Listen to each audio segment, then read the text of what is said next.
So look what arrived today. It's a battery out of a Mitsubishi Outlander plug-in hybrid.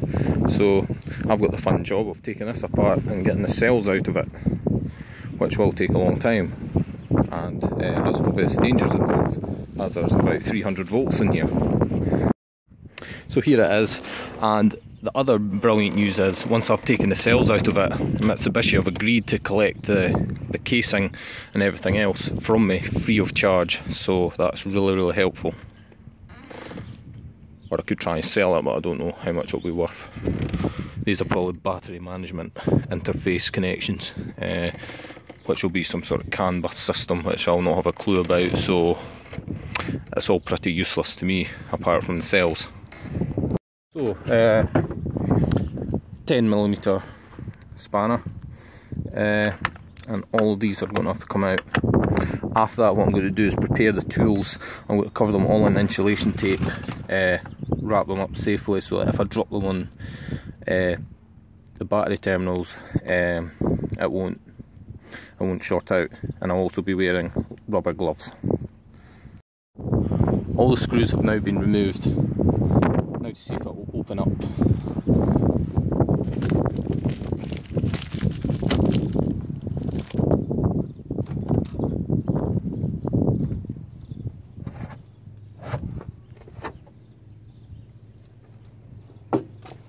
Beautiful inside.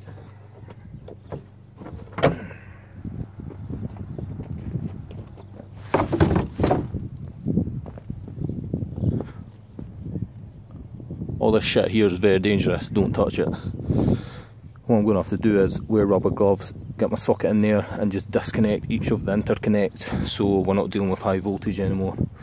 So each module is pretty... I'm not sure, we've got 1, 2, 3, 4, 5, we've got 10 modules there and there's 80 cells.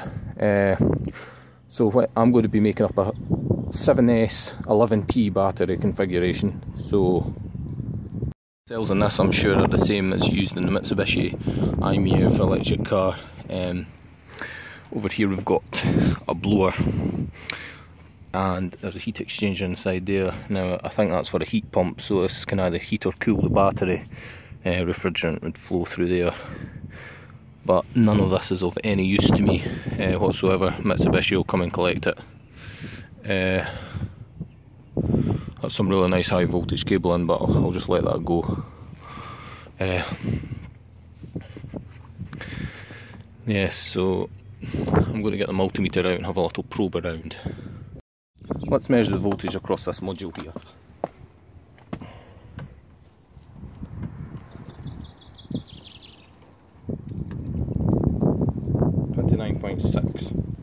Which is 3.7 per cell, because there's 8 cells. 1, 2, 3, 4, 5, 6, 7, 8. So 3.7 is quite a low state of charge actually, which isn't really ideal. So I'm going to have to get these on charge pretty soon. Can't seem to get a voltage reading across this particular module.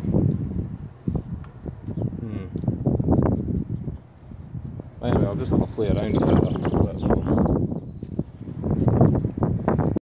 That one there measured 32.37, so there could be bad cells or it's really out of balance, but if I find there's bad cells in it, I'll be pushing for a refund.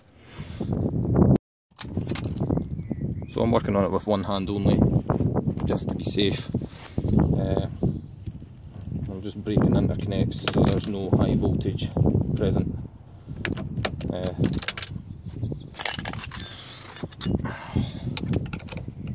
I'm really concerned about these batteries, they seem very unbalanced. With bad cells I will not be happy,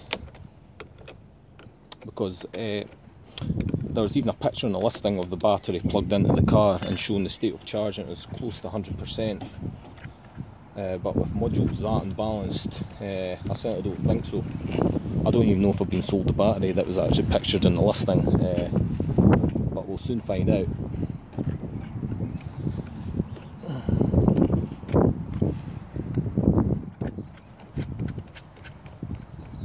But I'll break a few more of the interconnects, and once I've done that, we'll be safe. So disassembly is progressing okay, I suppose. So what I've done is I've just taken out some of the bus bars there that were getting in the way. Now I'm just getting the metal retainer panel off the top here. So off that comes,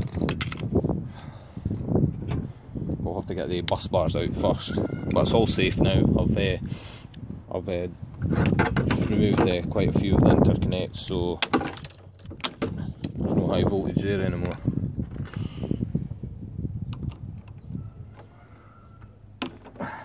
Very tight.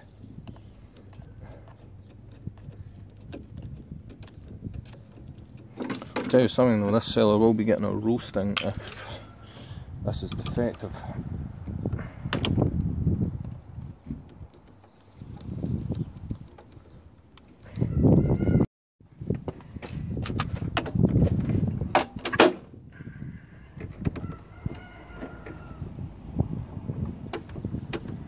Deal with this is hit me in the face there. So all we need to do is take out 2 bolts on each side, and then this top retainer will come off. Okay, so now it seems there's a load of clips. I'll have to pull this out and then unclip it.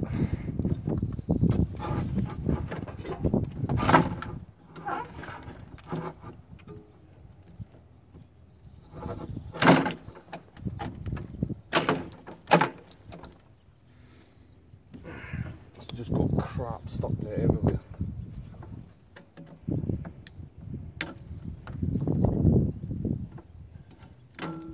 Pain on the back side.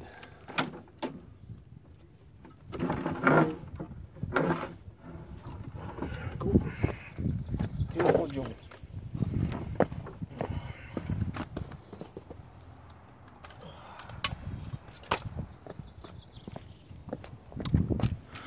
I'll just have to clip the top off.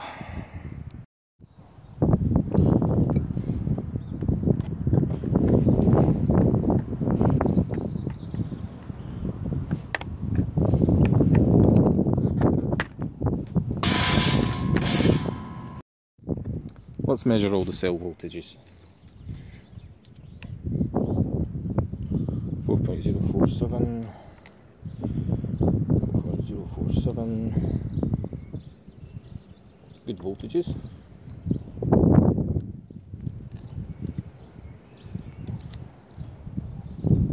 Yeah, I think they're all 4.047. And this piece here was just attached into there, and this is a balancing unit. So in there is where all the cells go, and that's probably the CAN bus interface or some sort of interface on the back. Now, I don't know if I could just plug this in and it'll just work and balance by itself, or whether it's going to need commands sent to it. I could maybe connect it up to a very small pack at some point and then see if it does actually do any balancing. The reason a small pack is because on a small pack the voltages will change much faster. So let's open this up and see what's inside.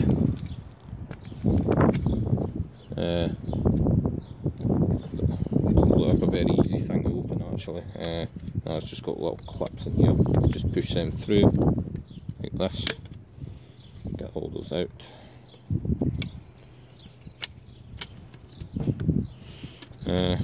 I don't know if this is worth anything.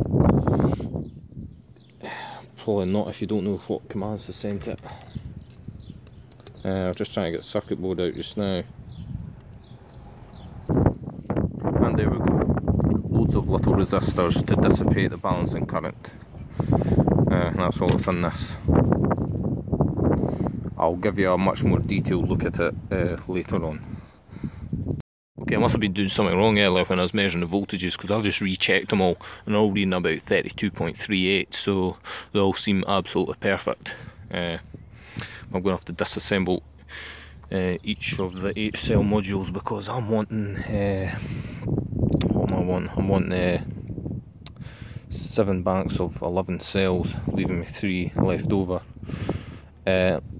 So all these will have to come apart as well. So I've got a heck of a lot of work to do. So what I've done is, it's just basically connected the batteries with these sort of ring terminal things here. So I've just scratched onto them which cell each one goes to, so I can do my own reverse engineering maybe, and detailed examination of the management modules to see if they can actually be used, and if they can, that'll be absolutely brilliant. But if they need CAN bus commands to start, then that's beyond my level of expertise, so I might not be able to do anything with that, because I reckon I'll be communicating with other systems in the car, so that if a cell goes too low or a cell goes too high, it'll cut off the charging and discharging and stuff like that. So here we are at the next point in the disassembly. So what I had to do was go around the side with a screwdriver, and those parts there that look like countersunk screw holes are not. It's just like a place where it's been glued. So I just stuck my screwdriver in and just hit it with my hand and broke all those links, and then took off the battery management wires, and the rest will just lift off. If you just persevere, you can just lift this whole part off. Being careful not to short anything out.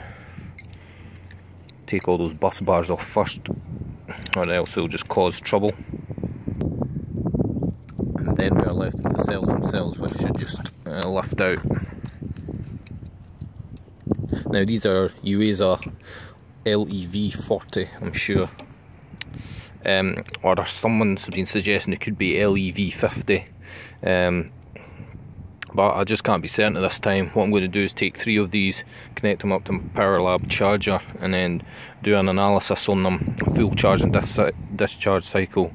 So I'll be 4.15 down to 2.75 volts, full discharge and discharge cycle, and that'll tell me the true capacity, and I'll only do that once. So so much to do. I'm going to have to get all of these out, and then I'll have to connect up 11 of these in parallel and make up 7 of them. So that's 77 cells, and that's what will provide power for me charging the car at night on solar, or during the day, or just whenever. But the terminals on these batteries are quite weird, and they're actually some sort of loose design. So that's an unusual one. I've never seen batteries designed like that before. But yeah, strange there's no writing on them. It's a bit unfortunate. We've just got a serial number and that's it. So I'd like that high voltage contactor, and let's just give it a test.